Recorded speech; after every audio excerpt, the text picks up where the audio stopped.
We're looking in the microhabitats in Zoss marina, and Zoss marina is a species of eelgrass that has been decreasing by 90% off of Long Island. The purpose of our project was to determine, based on biodiversity of sandy beach invertebrates, whether or not the shorelines we live on are stable and healthy to support human life. So we were trying to barcode as many marine worms as we can. We wanted to measure the effect that mute swans have on biodiversity inside the Massapequa Preserve. We basically analyzed ant species from a local nature preserve. We did the biodiversity and epiphytes on Long Island. And we were comparing insects from Meadow Lake and Willow Lake. To determine the biodiversity of marine worms across the differing shores on Long Island and how the differing salinities from the South Shore and the North Shore would affect the amount of biodiversity of marine worms present on either shore. We were doing a project on types of mosquitoes and vectors of disease in Belmont Park, and we found that there were a great diversity of insects and also several vectors of disease there.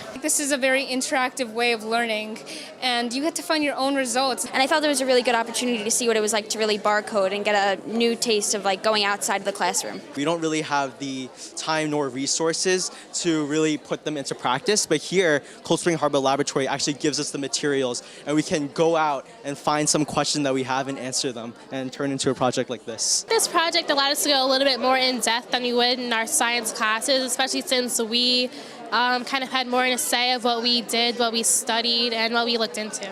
You're guided through, but you're not given exact directions on what to do. We got to work with a lot of different scientific technology that we typically don't work with. Like we did the open lab at Cold Spring Harbor, and we don't have those kind of opportunities at school. I didn't have any experience with DNA, or I didn't know what I was doing, but I really enjoyed the lab experience. It's much more hands-on, much less just sitting there listening to a lecture. Barcoding the DNA and working with the gel electrophoresis, which is something that we've never done before in our schools. Being able to take our samples and just put them into the gels and be able to barcode them is one of my favorite parts.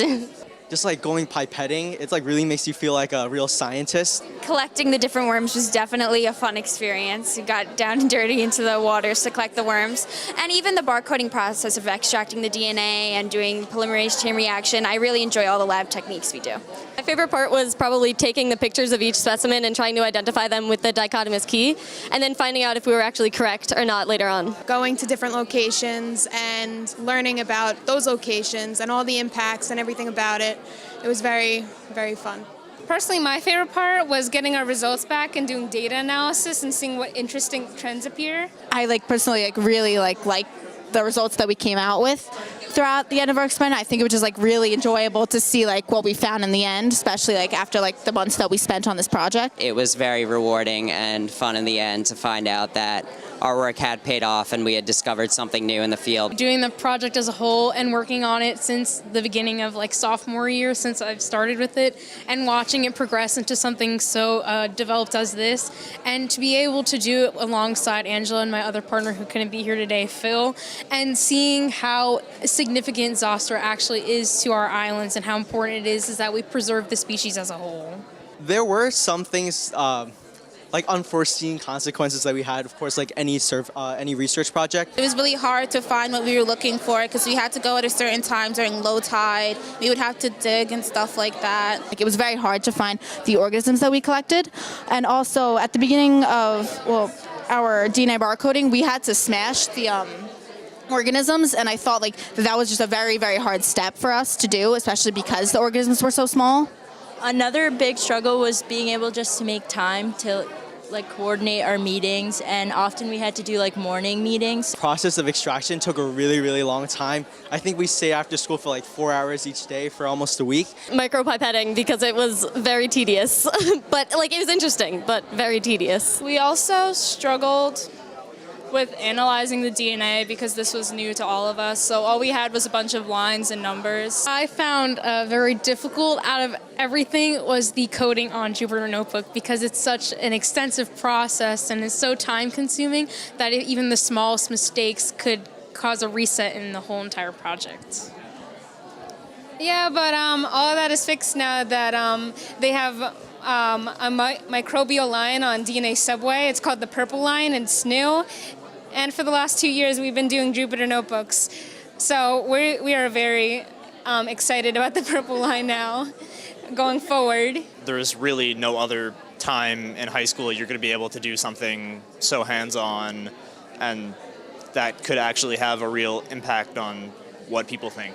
I think it's really great that we now have this experience with genetics, and that is a great thing to have. The techniques I did in this experiment are definitely a base for what I'm going to do in the future when I'm studying and researching. Having the opportunity to start my hands-on experience at a young age is really going to help, because I'm going to know the techniques and understand it a little more when I go to college instead of kind of being just thrown into it, because there's a lot of different aspects to the project. I am a senior, so I'm moving on to college. I could tell that the work that we have done together is going to take me somewhere because our names are out there in the science world. So that means that when we want to go do something, that we have the resources and the contacts that we need in order to do further and much larger projects when we want to.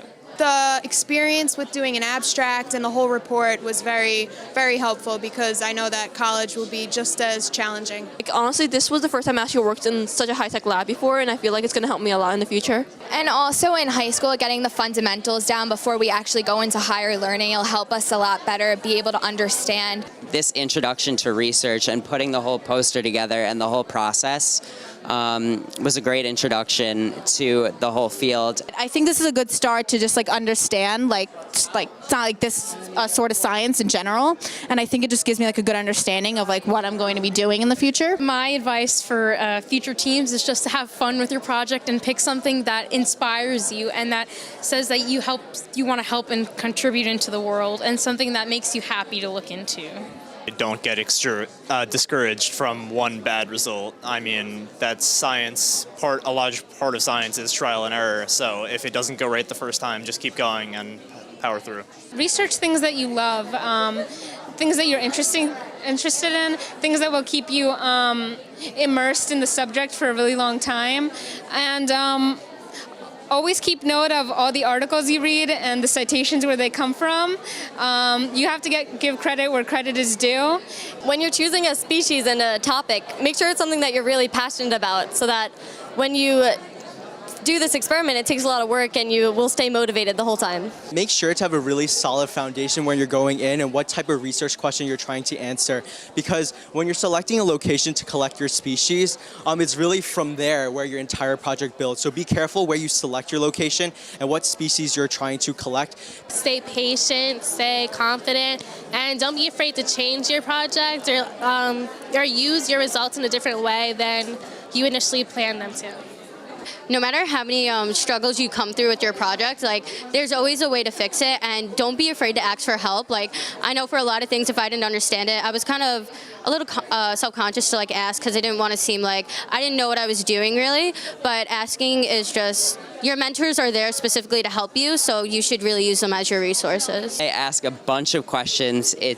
A lot of it is confusing and unbeknownst to you, but you get as much out of it as you put in. No matter how many times you doubt yourself, keep going, because the end result is totally worth it in my opinion. And everything that we came out with in the end was it was totally worth spending months on this project and struggling with so many things. Start early, as soon as you can. Get all your work done with the summary reports and all the paperwork you can do as soon as you can, because I know sometimes with the weather you have to wait till it's warmer outside to collect. But I mean, whatever you can do as soon as possible, get started on it. And it's a really fun project, and take it all in and just enjoy it.